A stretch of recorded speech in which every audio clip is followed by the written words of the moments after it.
Welcome to the Pawn Sacrifice channel and episode 27, or I think, of the 924S turbo build. So a bit of victory last time, getting the alternator mounted. That actually went a lot better than I was expecting, to be completely honest. And this time there's a load of stuff that I've got. I've just recorded a version of this listing it, but I don't know quite what I'm going to do first. So there's a load of things that I need to see that fit on the engine, where they fit, how they're going to fit. There's some fabrication work and things that I need to do, so I will get on with that. At some point I need to try and work things out. I'm going to probably replace the fuel pump. So I've got a new, slightly higher capacity, I think, fuel pump off one of the newer, bigger engine versions of this car. In fact, I think it was one that was specified for a turbo, just to make sure I've got enough flow there. And I need to get that off, have a look at the filter, and just work out what the connection is going to be. The other thing that I've done is I bought some bin shopping. So this was broken when the car arrived.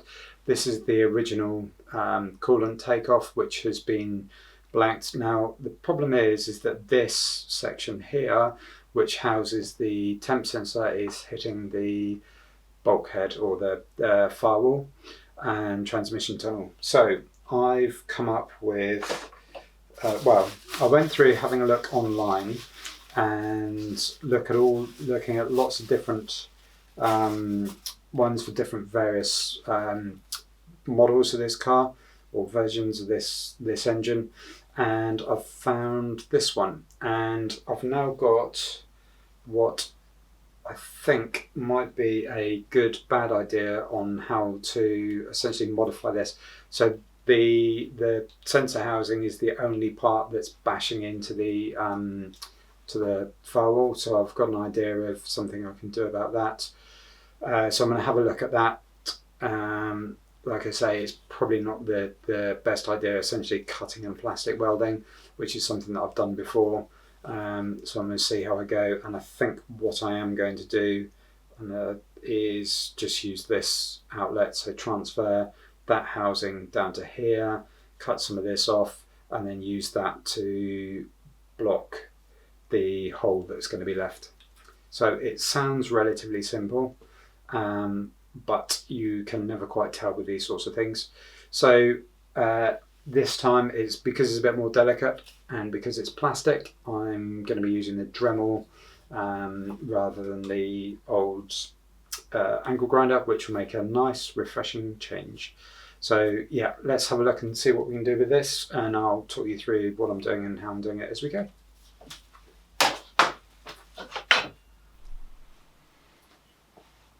So this is the pump as it is.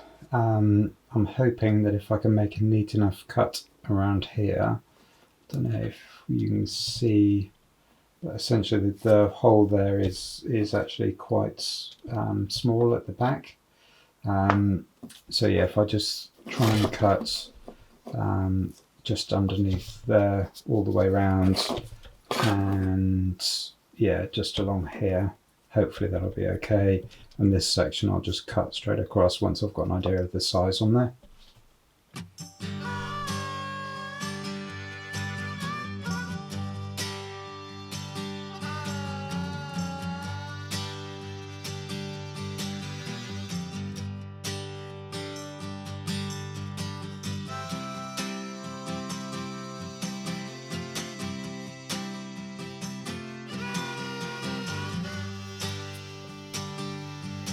So the factory position, the temp sensor sticks out into the water flow, whereas this, as I have it at the moment, it's not really, it needs to come up, so I'll have to cut that back a bit further.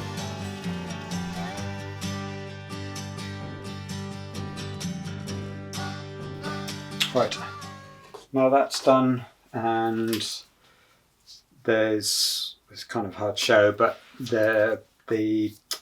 there's just enough protrusion there. What I'm going to do now is just get the linisher and just give these a bit of a sand. The one thing when doing this, when cutting this stuff up with Dremel, so I've done this before. I've actually used it for fixing tabs on headlights, where I've bought them and they've been a bit worse for wear.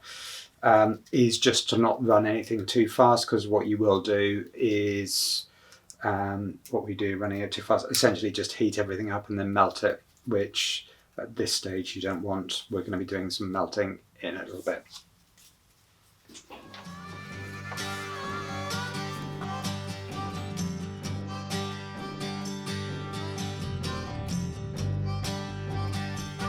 Okay, that is, so what I've done is a bit of the offcut.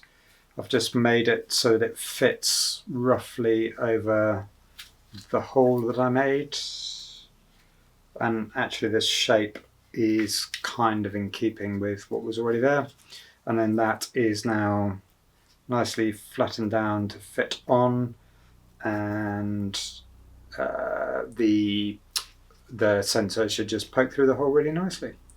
So I am in need of food, so I'm going to go and get something to eat now, and after I'm fed I'm going to come back and start basically plastic welding this back together.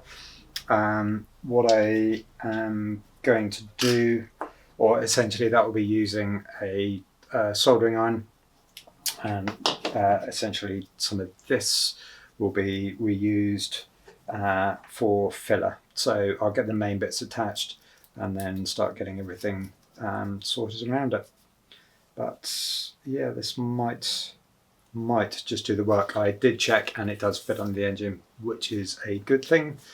So I don't know why I'm a bit throwy today with things, more than usual. So yes, so that should do all the clearance I need. With the pieces cut and me fed, I'm now going to use the soldering iron. So I've got a spare tip. This isn't one I use for solder. That's the solder one. And I've also cut out a few bits and pieces just basically to melt in there as filler. So yeah, I guess the easiest way for you to see what I'm doing is for me to get on and do it.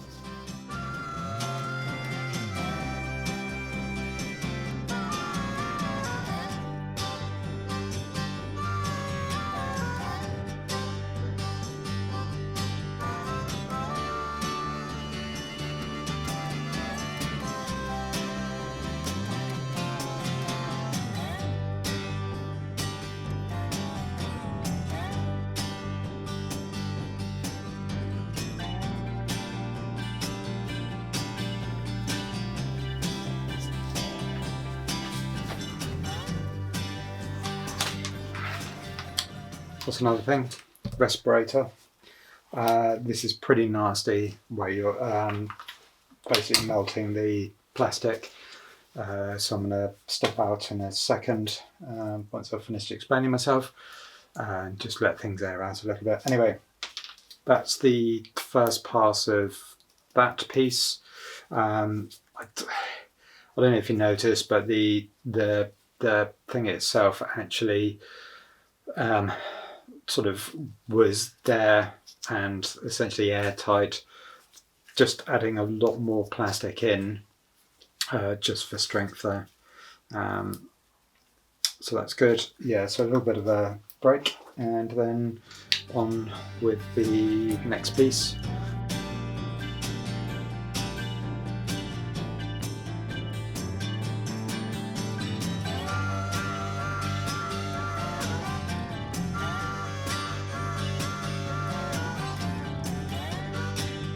Okay, that is the first of my jobs done, so happy with that. This is the original one, so you can see by comparison that has been moved down to there, which means it will now clear. This one was capped off anyway, and the bit that's broken here was one of the hoses, which I think went off to the heater matrix. So for this I now need a T-piece or something on the end. that did basically attach to a metal hose, so I need to just get this on. I'll probably just cut these off now that I don't need them, so that this will clear the firewall and transmission tunnel, so that I can then get a sizing of where the hose pipe, the metal pipe, will go, because that's a complete mystery. I did say at the top actually that there's a bit of a risk with this, and that it's possibly a good / stupid idea. It's a good idea in the fact that it seems to have all worked, so very pleased. It's a bad idea potentially in the fact that I don't know how strong this is going to be and how long this is going to hold. You can buy metal flange kits, which essentially are cast aluminium versions of these, and a number of other ones. The reason being is that these do get hot, obviously, and then cold with the water in them, and they become brittle. So I may be making another one of these down the line, assuming this one is okay.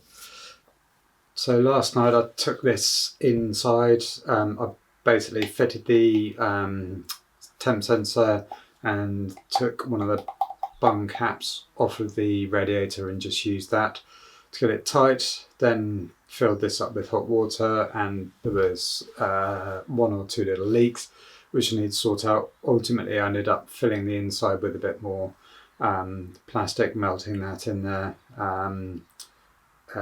Yeah, and that's now passed the final water test, which is good, so happy that that's all sorted, although I'm slightly sceptical as to how well this is going to hold up. Another one of the many bits that I now need to keep an eye on. Right, that's that. Next up, I've got the new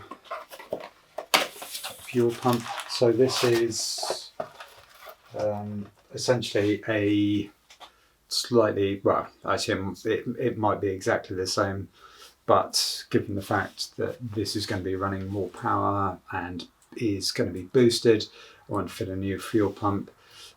Essentially this connects to the tank and then goes from the tank, fuel filter.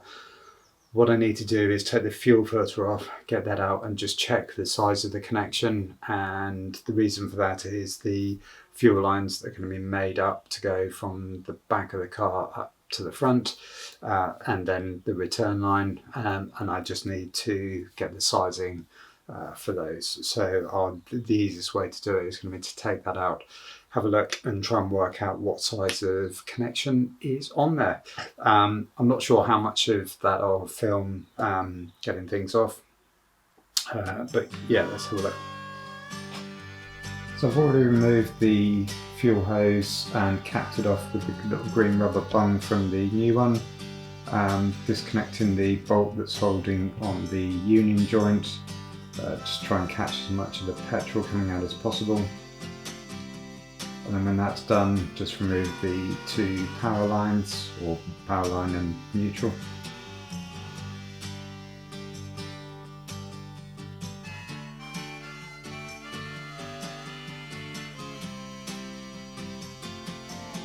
Then undo the bottom bolts from the fuel filter, reduce for the dazzling light, and the bolts from the top. A bit more fuel came out. And putting the new pump on, so the cables can only go on one way, the different sizes, which is very handy. I was a bit worried about that, to be honest.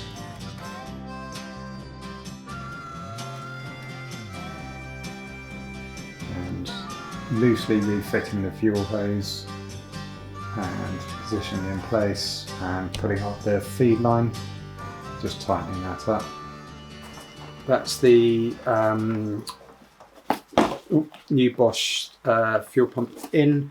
Looks exactly the same as the old one. In fact, whether it is any stronger or has a higher flow rate than the other one, I don't know. I just went for something off of one of the bigger turboed cars in the hope that that would be slightly better in terms of performance. So that's in. It's still loosely tightened up at the back just because I need to get one of these. They're called brass washers. I didn't have one in the right size. This just goes above the union before the bolt, so I need to get one of those ordered. It's not going to be done. I could probably reuse that quite safely, but I'm not putting it all back together and running it straight away, so I might as well wait. And the main thing, or the main reason for taking it off, was to get to this, which is the fuel filter.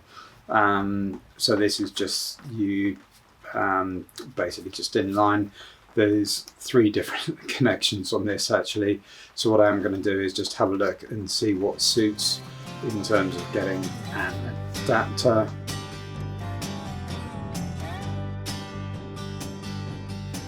Having taken them off, there's only actually a couple of adapters, although that one's fairly substantial, so I just need to try and work out what's going on here.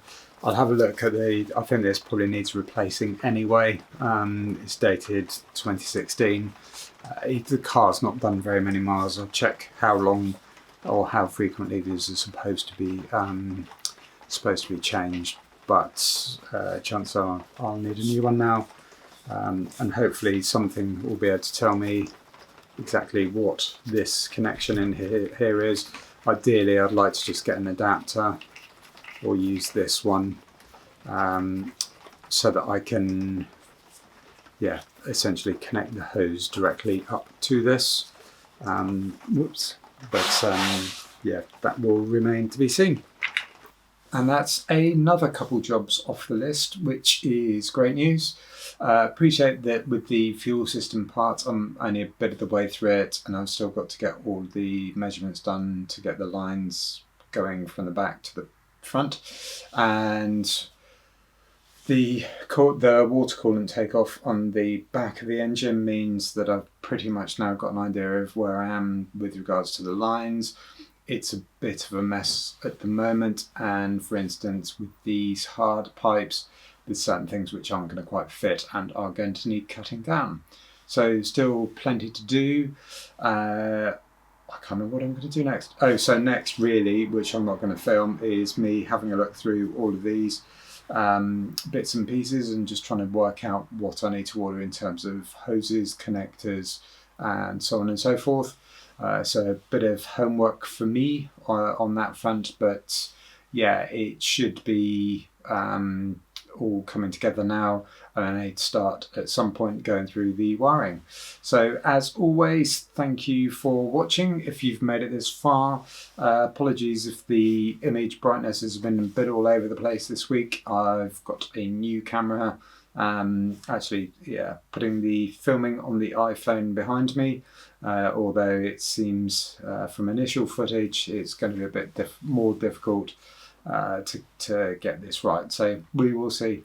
Anyway, it seems to be going on with alarming regularity at the moment, so hopefully catch you again in a week. See you soon. Cheers. Bye now.